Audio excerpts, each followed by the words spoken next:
Yeah, so I'm with New South Wales DPI at Wagga, as the screen says, but previously based up at Canamble in sort of central west northern New South Wales. So that's where we sort of started some of these canola trials, focusing on a few different topics as part of the VSAP, GLC funded VSAP project, so variety-specific agronomy packages. And we were trying to look at how to get the best out of our varieties, really, in terms of, say, seeding rate, what were the interactions with seeding rate, nitrogen rate, sowing time. And one of the ones that I'll probably focus on here initially is some sowing depth effect. So if we get rain in summertime and that moisture sort of hangs on, but it might be down to 5 or 6 centimetres, how do we get better establishment out of that? So that was one big focus of our work. But so really, as Pete said, I've been focusing on the agronomy of canola, but I think canola, like even more so than most other crops, that good agronomy of canola also means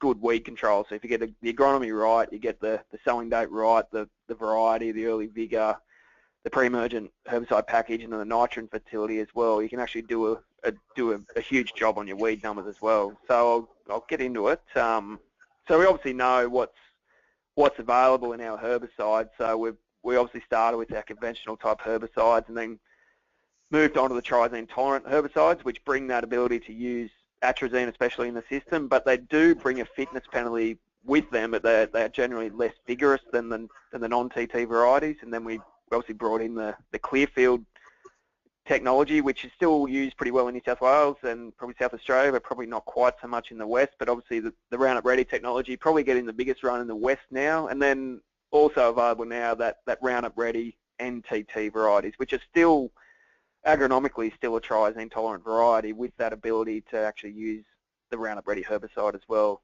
Obviously there could be potential for more stacking in the future, so Roundup Ready, triazine tolerant and IMI tolerant. And the vigour, the glufosinate tolerant canola has been available for some time, but hasn't sort of been shown to have too much, hasn't been shown to have the best efficacy for some of our winter spraying systems. So, but that still is approved to actually use in Australia as a GM canola. I suppose if you are managing trials, you're on a farm where you do have different types of canola types, decontaminate is the first thing for weed management. This is actually at one of our trial sites in 2015 where a little bit of low green got left in the tank, and what you see are the Clearfield varieties left, and what the ones are at the front is the Roundup Ready and the TT varieties that didn't take much low ground to knock them out. So that's obviously a fairly big point that you can't underestimate. And when we talk about those herbicide groups, it's interesting to look at what is actually delivered. So if we compare the breakup of the varieties going across the bottom here, we've got the OPTT, hybrid Clearfield, hybrid TT, OP conventional, OP Clearfield, hybrid conventional. So in the black bars, we've got the receivals at GrainCorp from 2014, and in the white bars, the receivals from GrainCorp in 2016. So these are East Coast receivals. So we've gone from about 70% of the crop being open-pollinated triazine tolerant in 2014, and of that, roughly 50% of the crop in 2014 was gem, so really dominant variety. So now we've moved to probably reduce that a little bit, so we're back down around 64% of the crop now delivered to GrainCorp as open-pollinated TT, and most of that was bonito. So it's actually a good thing in terms of the way endpoint royalties are being generated. There was 34% of the crop in the GrainCorp system actually generated an endpoint royalty, and you might have seen a bit of news lately saying how Newseed's keen to continue their OP-TT breeding because they have had a good adherence to that endpoint royalty, and they're starting to make good enough money to be able to keep on investing in that in the future. Probably in the east, the one we have seen the most increase, and potentially would this year, is the hybrid Clearfield. So mostly because, not necessarily because of the chemistry, but because growers are sort of, the vigour of those herbicides combined with a pre-emergent package is, some growers see as nearly being as good as being able to use, say, atrazine in the system. So that's the type of group that does get the highest yield generally in our area in southern New South Wales. So that's increased by about 6% over those, by about 3 or 4% since 2014. Hybrid TT's got a bit of an increase, but certainly nowhere near the levels of open-pollinated triazine tolerance. So in this group here is mainly Bonito, Gem, Stingray, and Wahoo. In here, in hybrid clearfields, is in 2016 was mostly 44 YRD9. In the hybrid TTs would be predominantly Hyla 559 and then also Hyla 650 TT. OP conventional is pretty much Garnet. OP Clearfield is probably 43C80 and 44C79, and the hybrid conventional is mostly Diamond now.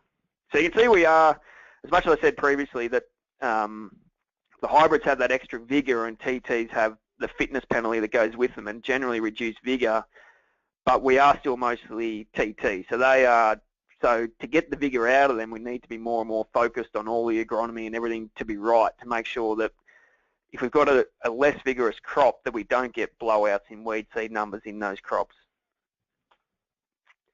But, and if you're actually sort of making your mind up, what is the best herbicide for canola? Really, it's canola. It is just a great competitor with weeds, and if you combine a good pre-emergent herbicide package with an even and vigorous establishment, you can just do so much for the weed control of canola.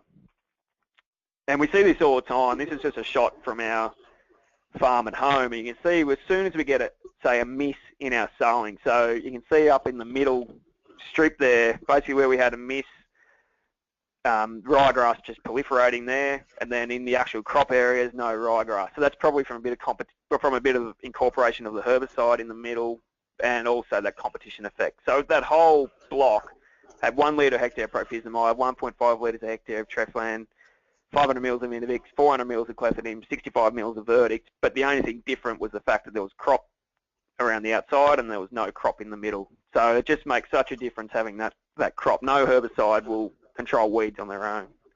It really does just show that, doesn't it, Rohan? As good as herbicides are on their own, they just don't. They just can't give complete control. They need that helping hand, yeah. Yep. And Rohan, just Roundup Ready didn't crack a mention there. Is there nil? So GrainCorp is sort of hardly even in the Roundup Ready market. They do offer a segregation, but it's usually at a pretty stark discount in New South Wales. So most of the Roundup Ready would more go to niche type buyers. So Fletcher's at Dubbo, Barter's around Griffith, and then Robe at Wagga. So more, yeah, GrainCorp not so much in that market. So there is a bit of Roundup Ready being grown, but not so much going into the GrainCorp system. So if you had to guess as percent of the area, what do you reckon? I think it was 50,000 hectares was the figure last year in New South Wales. Of how many hectares all up? Oh, I think we're around 1,900,000 or something like that. So right, so it's pretty small.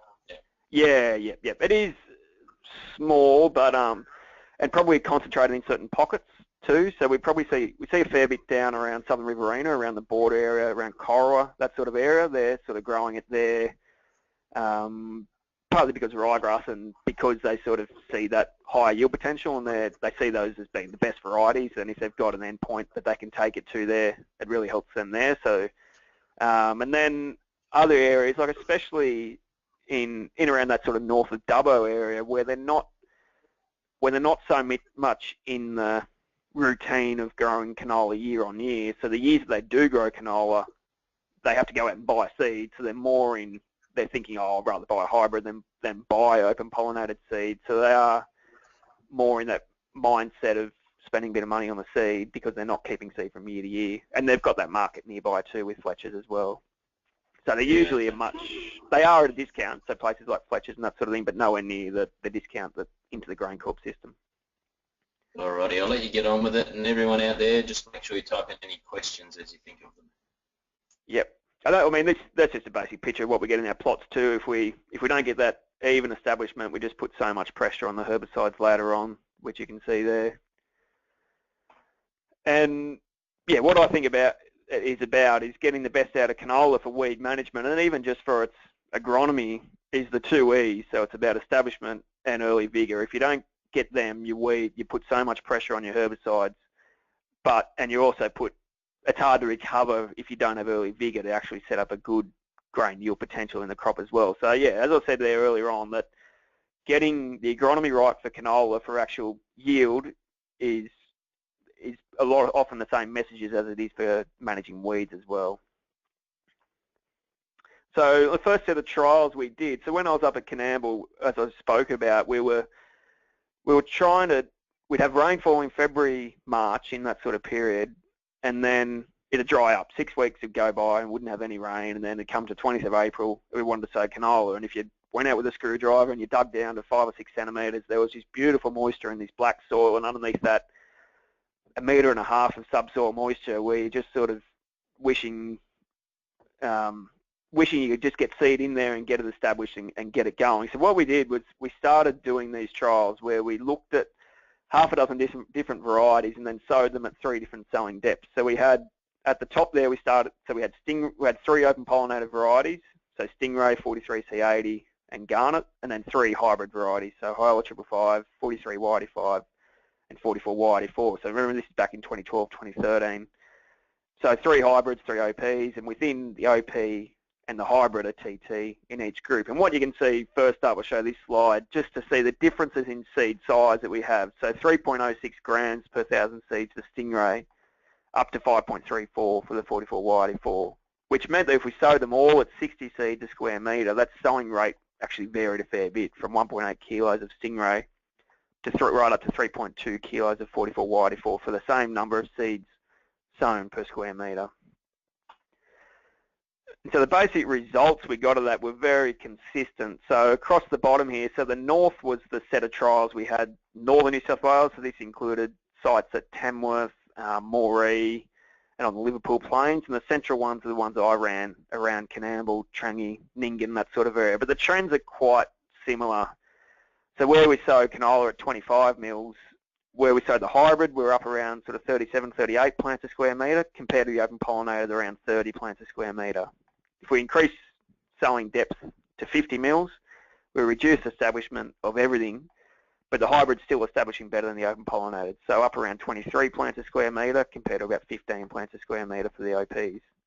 And then going deeper again, 75 mils of seeding depth, we're around that 13 plants a square metre for the hybrids compared to about 6 or 7 for the open pollinated. So it just really showed that we could improve establishment choosing hybrids over open pollinated varieties. One thing to note there is that at 25 mils, everything we thought was going pretty well for the crop. So we actually had enough moisture in these to sow at 25 mils.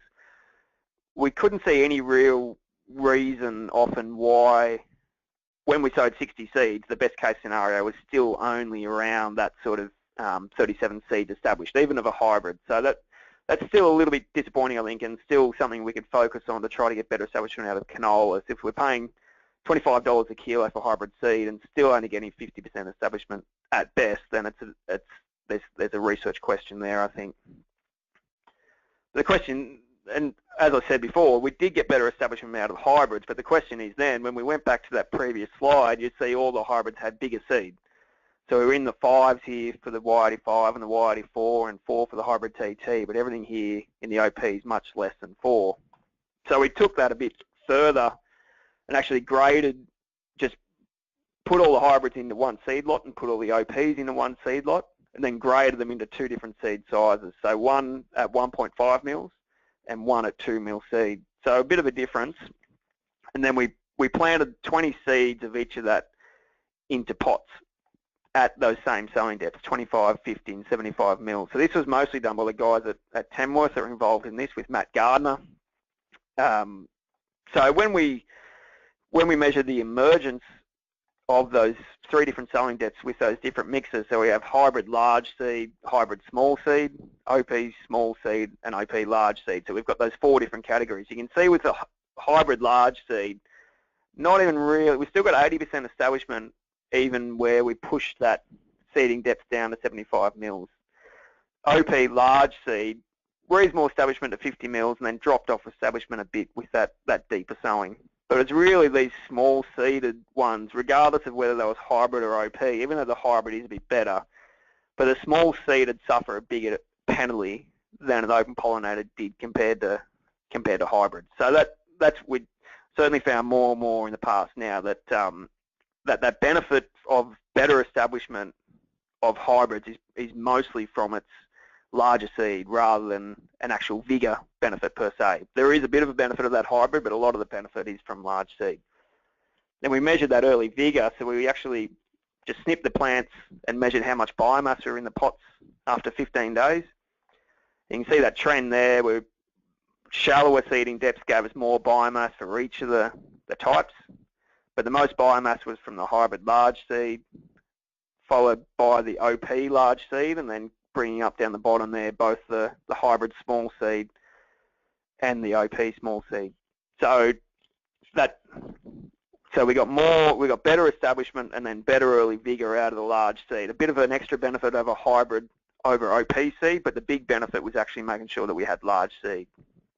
So that's been a message we've certainly been pushing the growers around here, is to try to target to get your seed cleaned to a 2mm diameter, and that has been taking on quite well. So just a pause for questions if you needed to, Pete. Haven't quite finished, but yeah, no, that's good, Rohan. So there is still a benefit of hybrids over open pollinators, but you're saying it's the biggest effect is seed size. Yeah, that's what we've seen from this work especially, that the big benefit is getting large seed. So there's benefits for just to actually get more energy in the seed and be able to push through more soil or more stubble or grow away from insects and that sort of thing, and then to be able to unfold those leaves and get hold of sunlight faster and then grow bigger leaves, and then it's just sort of a magnifying effect. Once they get a start, they can sort of capture more sunlight and then grow faster and then compete with the weeds in future too. So that big seed does seem to really be the key. I think that, and getting large open pollinated seed just closes the gap a little bit between open pollinated varieties and hybrid varieties. So that's probably been the main message we've had out of it. There's other benefits of hybrids, obviously. So we know that there's a lot more diversity in their blackleg resistance and that sort of thing than we get out of, say, the OPT group. So there's benefits for hybrids other than just establishment, obviously. But for establishment purposes, yeah, seed size seems to be king. And with your pot trial here, between the large seed, did you measure that between the open pollinators and the hybrids? Like, were both of them the same seed size, or did the hybrid have sort of bigger seed than the open pollinated?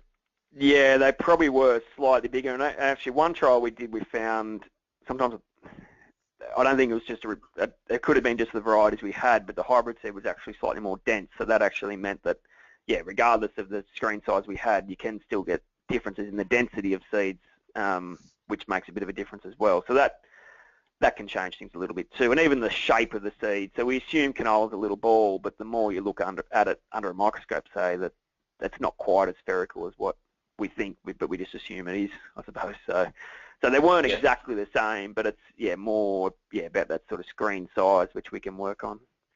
Yeah. All right. Well, there's no questions come through from our audience yet, so Rohan, so you can keep going.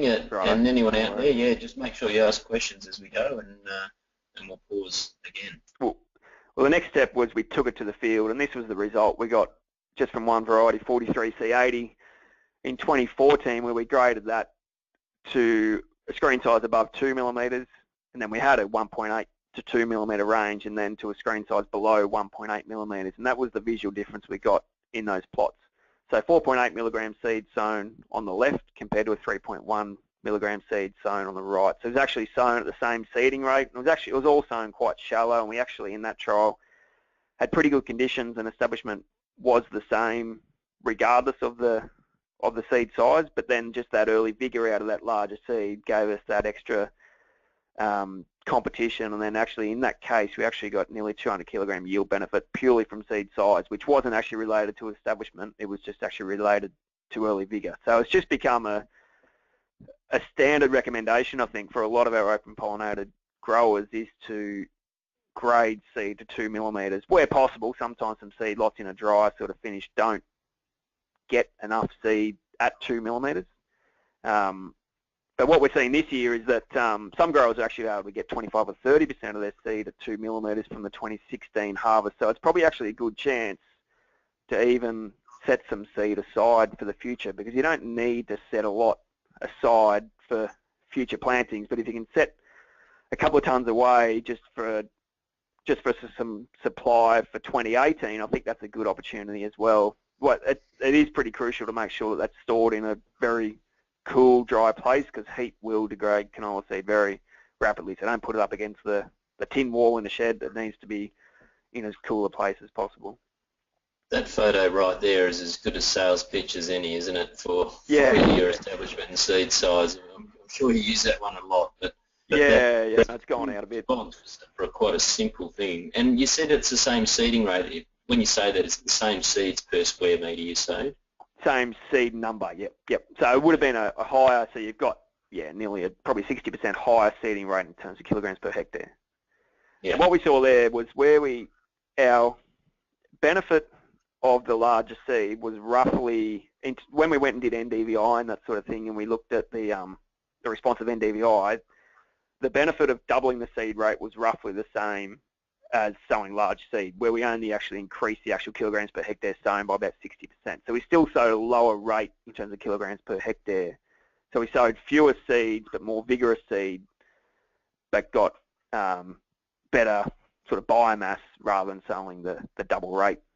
So fewer better seeds are better than a lot of poorer seeds is probably the message out of that, yeah.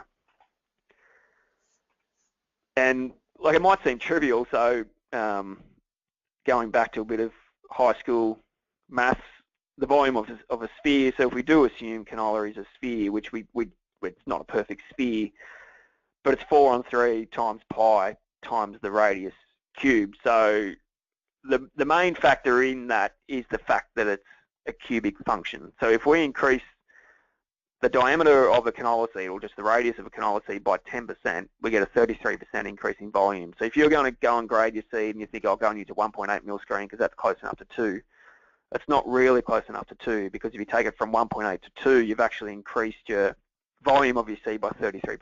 So that small changes in the diameter of the screen that you use to clean the seed makes a huge difference in the quality of seed that you actually get out of that at the end of the day. So I think that's fairly important to note. In some cases, it might mean that I think what we're seeing more and more is people target how much seed they need, and then they do have to adjust the screen to suit that. So in some cases, I suppose if you're easily pulling out a lot of 2 millimetre seed, then you might be able to actually think to yourself, well, if I only need 1 tonne out of this 30-tonne seed lot, I might be able to go up to 2.2 mils or something and actually scalp off even better seed again, because I think the benefits would still be there from going better seed again.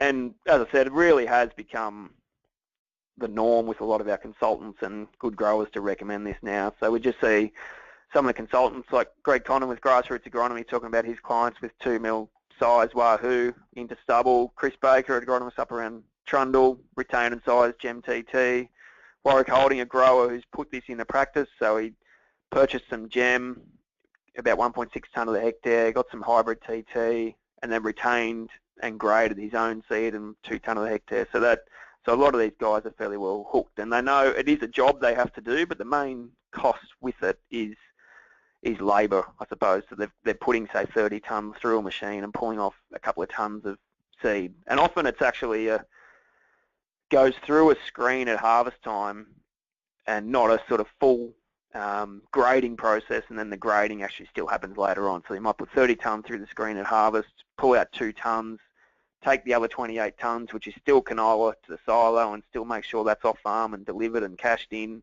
Then the 2 tonnes is put back over, say, a gravity table later on, and done the full grading job again later on, but starting with a better product to start with. So there's a question come through, Rohan, and the question is that the seed companies display their seed size in seeds per kilogram. Yep. And you're displaying it differently. So why the difference, and how do you sort of compare between the 2 different methods? Yeah, I don't know why the difference really is. It's just the way we've always done it. But so a 5 grams per 1,000 seed means 200,000 seeds per kilo, and then if you've got 300,000 seeds per kilo, is 3.3 grams per 1,000 seeds. So if we're looking at something like the 44Y84 here, would be around 180,000 seeds per kilo, which is quite large seed, where we go down to Stingray here and it's probably around that 320,000 seeds per kilo. So that's, yeah, so the smaller the seed weight in terms of grams per 1,000 seeds, the higher the seed number per kilo. So in terms of seeds per kilo, do you have a sort of a cut-off that you're suggesting you want to be above or below? Well, we certainly find that if we do get this 2 mil seed and you work on the density of canola seed, that you should normally at least get into that, where I've got that yellow zone sort of thing, that you should get above that 4 grams per 1,000 seeds. So you could take it from this sort of 3 grams per 1,000 seeds, which is probably where a lot of the OPTTs would be when they're harvested, or even smaller. And then if you can get everything up above that 2 mils, you should get it up over that 4 grams per 1,000 seeds, or that sort of 250,000 seeds per kilo. So I reckon if you can get above that 4, I reckon that's where you want to be. If you can get to 5 even is better, but it does need to be logistical possible as well. So that getting to that 4 is sort of the big bang for the buck, I think, anyway. So sort of fewer than 250,000 per kilo is ideal, yeah. Rule of thumb. Yep. So where did I get to? Yeah, so that's sort of the bulk of the seed size establishment type stuff. I don't know if you had any other comment there. I was going to go on a bit of a sowing time effect too. No, that's good. You can keep on going, but I just think it is very convincing how a simple thing like grading and getting big seed can improve your vigour. And then I'm not sure if there's herbicide-related research that's taken that to the next step and showed the improvement in weed control, but it all makes sense that you will get a significant improvement in weed control with that extra vigour. Yeah, I think we'd have to. When we look at all our NDVI numbers and that sort of thing, we see increase in NDVI, especially earlier on, and they would just have to, NDVI I think would be a fairly good correlation with weed competition, I assume. So that's, yeah, so we certainly see that. I think it is one of those real gut feel things. I think farmers know when they've sown a good crop that really bounces out of the ground and has that good early vigour. I think there's gives you the confidence. Gut feel there that they're on the right track by sowing big seed. Yeah, I think the best thing out of it is it's something that can be done to actually improve your operation agronomically without another input cost. So it's not another fertiliser, it's not another chemical cost. It's something that can be done that's your management practice that gets the best out of what you've already got by spending a bit of time on attention to detail, and I think that's the real key about it. I've just got another question, Rohan. In front of me, I've got out of my GRDC pack from the recent updates, the Count Your Canola Seed Weight ruler, where you line the seeds up along a length of ruler and count the seeds and work it out from there. Do you recommend using something like that, or how are you? I think it's a great thing to be able to do it, because it's not a fun job counting 1,000 seeds if you haven't got something to actually like a seed counter like we do at work. So something like that, a ready reckoner is probably as good as any, because often you're just comparing, say, your graded seed compared to your ungraded seed. Another thing I've seen a few guys do, I don't even know where they bought it from, but I've seen a few growers that there's a bit of a shaker thing, and you can put your seed in there, and it will tell you before you grade roughly the portions of each screen size that you're actually going to get. So it's just sort of like a rain gauge looking thing with different sort of partitions of gauze in it, and you can sort of see what your seed size is going to be as well. Yep, so it's good up there. So I've just shared my webcam, and I'll put this on Twitter. It's pretty groovy. You only have to count. Yeah, that was the Daffodil guys pulled that together. Yeah. I think it's just a really good ready reckoner, because a lot of the screen size is never going to give you an absolute seed weight, so this is still going to give you a good guide about where you're taking your sort of harvested seed, and then the quality that you get out of the planting seed, the benefit of the grading effect. I think they've done a good job with it. Righto, keep going, mate. Righto, so the next step, I suppose, was we were looking at early vigour from early sowing. So I haven't actually sort of measured this, but we know anecdotally in all our trials that if we get a crop in before the sort of weeds get a really good germination, we can actually really get a head start on the weeds. So that is often the case, again, as I was talking about in that sort of northern New South Wales scenario, and even more and more in, say, southern New South Wales. We can get rainfall in sort of late summer, early autumn, which doesn't strike your winter-type weeds, but with really good stubble management, fallow management, sort of just stopping any weeds. I can't stress enough just stopping those little strike of weeds that you get to prevent that loss of seedbed moisture. But with really good management, I've seen situations where there's been up to 7 weeks between a rainfall event and sowing event and being able to actually sow canola. So it gives us that opportunity to get canola in, say, in early April. Before then, you might get a rainfall in, say, late April or May, when things like ryegrass and that sort of thing are going to get going. And so we can find that if we can get that canola into residual moisture, we can really get it going. But I don't have any numbers on the benefit for weed populations, but it's just anecdotally we can see that early vigour just really competes and just makes those pre-emergent herbicides work so well when you've got that early vigour, because the crops just jump out of the ground with that warm soil condition. So I just wanted to highlight, though, that there's not just any old variety that you can go and whack in the ground if you are sowing early. So we've been doing trials at Wagga, and there's a bit done. I know that the guys up around Geraldton, I think Marty Harris has been running some trials up there and looking at sort of that late March sowing as well, and it's been working quite well up there. So we've had a pretty big focus on sowing date response in our trials with different varieties. And just to show that certain varieties that aren't necessarily suited to that early sowing system. So in this graph here, we've got varieties from AHRI at the top, which is probably the longest commercial variety that we see, right down through to Diamond, which is probably the fastest commercial variety that we have. So in terms of spring varieties, so there's winter types, which are up here again, being slower, but this is probably the range in spring types that we get. And so we had 3 sowing dates there at Wagga in 2016, 31st of March, 13th of April, 29th of April. And then in through here, we've got the flowering window of each variety from those sowing dates. So Diamond, so the left-hand end is the start of flowering, the right-hand end is the finish of flowering.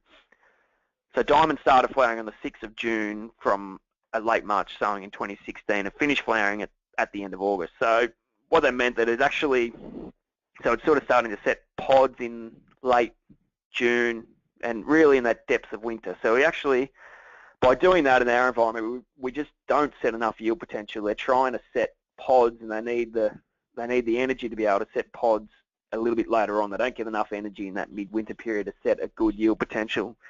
The other thing we find with those varieties sown early is they just get, potentially in our environment, they just get hammered by disease. So if they're flowering on the 6th of June starting to flower, they're basically wet through so much of this winter period, whereas you're not starting flowering until later in that sort of early August period, you're dodging a lot of infection events of disease. So getting a crop in early is a really good weed management tool, but you just have to make sure the phenology is right of the crop that you are putting in early.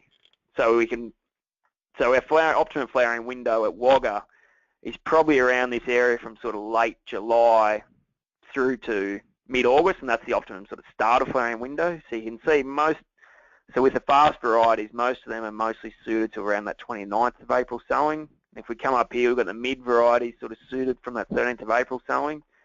But then we can come up here and see some of the longer type varieties like AHRI and Hyla 725 that can be suited to that late March sowing. And that a paddock with not a good, but a bad weed population, you can get a variety like Hyla 725 in, and then so that it can compete with the weeds, and then you've still got that opportunity to use the Roundup and the Triazine in the system to actually control the weeds, and also combine that with a good pre-em package, and you can really do a good job on weeds with a variety like that. So, and it means that if we pick one of these varieties like AHRI or Hyla 725, you see as we delay sowing, the gap between the late sowing and the early sowing of their start of flowering dates is nowhere near the gap that we get, say, with these fast varieties like Diamond and Stingray. So these varieties down here really have to be sown in their correct window. They are good varieties for their right window, but these varieties at the top end are probably more flexible, and the ones that if you are in the environment where you think you can get an early sowing opportunity and you want to get in and compete with weeds, it's those varieties up that top sort of third of the graph that you should be targeting to do that. Then on top of that, from what we've seen, it doesn't really matter if you get everything right for all your seed right and all the sowing date right. If you don't have nitrogen right, that will just override everything. And with a lot of our soils around this southern New South Wales area, just pastures have probably diminished a little bit, especially in the continuous cropping system, and pulses haven't been quite as good in southern New South Wales as they are in some other areas. They're certainly performing quite well in northern New South Wales, and then lentils performing well in other areas of Victoria and South Australia. But southern New South Wales is one area where pulses just haven't quite taken off. So we're in a system that's canola and cereal dominated, and every paddock is starting at a really low level of nitrogen. And you can see there just the same variety. There was 45 YD8 in 2014 with a starting N level of 60 kilograms per hectare, and nil and no N on the left compared to 80 kilos of N on the right. So it wouldn't matter when you sowed that or whatever. If you did everything right and didn't get enough nutrition on the crop, that nutrition just overrides everything. So you can see just the competitiveness of the crop there on the right with the nitrogen put on compared to the openness of this canopy on the left without the nitrogen, and the weeds just having that ability to really push up and get hold of light and actually get established. So it's quite stark, that nitrogen effect there, and it's certainly probably the most limiting factor for a lot of our canola crops in this area anyway. And so which one's the bigger factor? We've certainly seen that more plants won't substitute for less nitrogen. So this was from 2014 up at Geelong, so where we had 45 plants a square metre on the left with no nitrogen compared to 15 plants a square metre on the right with 80 kilos of nitrogen. So just that nitrogen again, as I said, is sort of the king in really pushing that early vigour.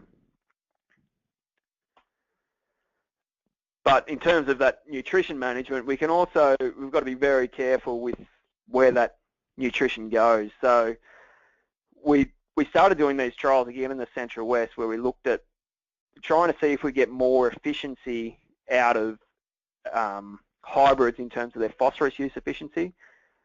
What we found, they generally turned into establishment trials because we sowed these with 33 centimetre row spacing with a Genki parallelogram, and we just basically dropped establishment every time we put more phosphorus with the seed. So on the black soil at Trangie, we still got roughly that sort of bit over 40 plants a square metre regardless of the phosphorus rate. But on a couple of lighter soils at Canamble in the triangles and Nyngan in the squares, we just dropped establishment consistently, even where we went to 5 kilograms per hectare, dropping establishment by at least 5 plants a square metre, right through to where we went to 20 kilos a hectare of phosphorus, where we dropped establishment at Nyngan from 37 plants a square metre down about 15 plants a square metre, and at Canamble from about 25 plants a square metre down to less than 10 plants a square metre with 20 kilos of phosphorus. So actually putting this with the seed, so it's seed and fertiliser being close together on a 33 centimetre row spacing. And that's, for growers with a disc seeder, this becomes more and more crucial because it's harder to separate that seed and fertiliser. I know some guys that have been doing that successfully, but it is harder to do. So it's just so crucial to make sure that that seed and that fertiliser has some separation, or that rates aren't too high that you're actually going to lose a lot of your population, because that just opens the canopy up for when you're down in the lower sort of level for weeds to actually get established. So it's really about knowing your soil, knowing the phosphorus level in your paddock. If you don't need to put 20 kilos of phosphorus on, so say 100 kilos of fertiliser, then don't put it on, especially with canola if you can't separate the seed and fertiliser. The other thing I think we do see is that the press wheels that sort of pack that furrow tight exacerbate this effect. So we're probably seeing better jobs from growers who are bringing in sort of the closing wheel type system, especially on discs that have got more of a soft close rather than that sort of hard press type close effect to actually stop that real sealing of seed and fertiliser in the furrow. And even with nitrogen, we haven't sort of done as much on nitrogen with this establishment, but we did find this same effect regardless of whether it was MAP or triple super or single super, where we had this drop-off in establishment. The one phosphorus source I think that would give us a bit more safety is probably liquid phosphorus, because it's more even through the furrow rather than having these concentrated granules or at certain points through the furrows. So do you think that's that salt effect sort of thing, Rohan, where it's the fertilisers like salt and just sucking moisture from the seed? Yeah, I assume that's what it is, yeah. Without being a sort of, fertiliser or soils expert, I assume it's just just needs more moisture to get it established. Whether there's some acidity effects or something in it too, but it has been quite consistent in that. Yeah, so it has been often related to that rate of P, which did surprise us somewhat. So there's no point actually, again, as I said with the establishment stuff earlier on, there's no point spending money on hybrid seed, $60 odd a hectare, and only having 20 or 30% of it coming up. So we've got to be fairly careful with that. Yeah. All right, we've got about 10 minutes to go, so anyone out there, make sure you get any questions in before Rohan finishes up. It's actually probably starting to wind up a little bit. I pulled in a bit of peat stuff, just I think it was quite interesting from what I saw. Yeah, especially when we come in summertime, we just see canola sort of self-sown paddocks coming up, and it often means that we've obviously thrown canola seed at the back. It's hard to tell sometimes how much. We've actually been a little bit saved in recent seasons by the fact that rutherglen bugs have done such a good job on emerging canola. So if we get little rutherglen bugs that could save fallow sprays and all crop, that'd be great. But they have saved growers a lot of money in terms of they've been there in canola paddocks and probably nipped the first establishment of canola, but then we've still got subsequent establishments. But it's been interesting, this work that AHRI have done looking at that effective speed on harvest losses. So Pete's probably got more details on what happened there, but you can see going from 3.5 to 5.5 kilometres an hour, roughly a double in the harvest loss. So I didn't want to. So the obvious loss of that is, double the profit loss from $36 a hectare to $70 a hectare. So there's basically your hybrid seed cost loss thrown out the back of the header. Yeah, I'll probably just clarify a little bit, Rohan, that there wasn't really AHRI research. That's just a local grower who does a really good job of measuring his harvest losses. And yeah, he changed everything in the back of the header. The only thing that made any difference at all was slowing down. Yep. So from 2 solid data points in our own farm with a contractor a couple of years ago, the best case of slowing down was actually, obviously the slowing down was king, and getting the older driver on the contractor in our place was certainly much slower than the younger driver. And side-by-side rows, that was the effect that we saw when we came back in to spray that fallow paddock. The difference was so stark by what went out the back by slowing down compared to the fast driving of it. So, and that's money being thrown out the back, but what we also see is that flow-on effect that self-sown canola on the left is sucking out so much water so rapidly that we often lose a seedbed sowing opportunity in this situation, where here we conserved all the water at the surface and we're still going to have the sowing opportunity. So I can never sort of stress enough that we know that weeds take out moisture, but they're so quick at actually sucking out the moisture from the surface, and that you can actually lose a sowing opportunity before you even know it from summer weeds. So I've always been surprised at how much moisture that summer weeds can actually take out of the soil and cost your system. So you can improve your canola yield by employing really old header drivers. That's the go. Yep. There's actually a couple of females that just said you just got to have females header drivers. So. There you go. Now, what about an old female? That might be big perfect. Call. Yeah, yep. We're well in front. So I suppose in conclusion that really those keys for weed competition for canola are that getting the establishment right and getting the early vigour. So, and it's really that attention to detail of general crop agronomy that is going to do that. So you don't need to go and do something completely different. Where we do probably see that with other crops that we know in our environment, the best barley variety, say, is high marsh Latrobe types, which are probably not the most competitive. So there is a bit of a trade-off there. But in canola, we're fairly confident that the best agronomy for high yield is also the best agronomy for weed competition. But we do need to be very conscious of the fact that most of Australian canola is still open-pollinated, triazine tolerant. So we've got to pay more and more attention to those two E's, because we are penalised slightly in the early vigour of OPTT.